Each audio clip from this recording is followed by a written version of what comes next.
Joe Adonis, the man who helped build the syndicate, the city of New York. The roaring 1920 seconds, speakeasies overflowing, bootlegged liquor flowing like water.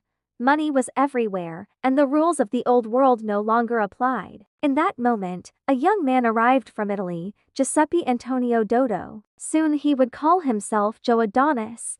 He came from Montemarano, near Naples. He stepped onto these shores with ambition. He learned quickly that the streets were both school and battlefield. He began with petty theft, picking pockets, climbing the ranks in Brooklyn's underworld. There he met Lucky Luciano. The pair bonded over ambition, guts, and a hunger that would change the underworld forever. Adonis assumed the name Adonis for his vanity, for his striking looks, and for the image he wanted to project. He made friends with showgirls, rubbed shoulders with Broadway elites, yet his power was built on fear. When Prohibition began, Joe Adonis rose. He and Luciano moved into bootlegging. They controlled trucks, shipments, hidden bars. They built an empire. Adonis also diversified: car dealerships in New Jersey, cigarette vending machines, protection rackets. He installed what he called insurance on new cars, intimidated buyers, hijacked smoke trucks. His restaurant in Brooklyn, Joe's Italian Kitchen,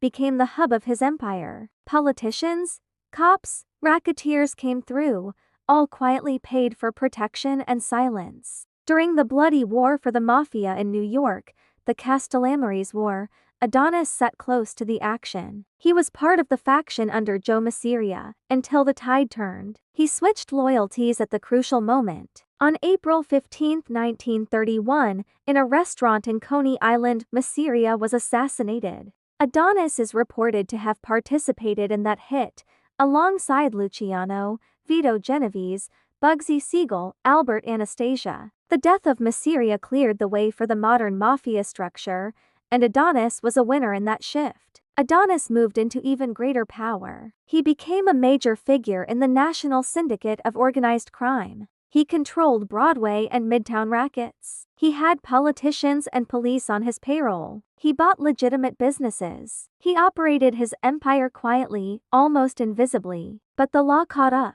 In 1951, Adonis pleaded no contest to operating illegal gambling rooms in New Jersey and was sentenced to 2 to 3 years in prison. In 1953, the U.S. government declared he was an illegal alien and ordered his deportation to Italy. He sailed home in 1956. In Italy, time passed. His weight in power faded, but his name still meant something. On November 26, 1971, during questioning by authorities near Ancona, Joe Adonis suffered a heart attack and died. He was buried in Fort Lee, New Jersey. You've been watching Mafia Crime Tales. If you want more stories of power, betrayal, and blood behind the mob, subscribe now. Because in this world, secrets outlive the men who made them.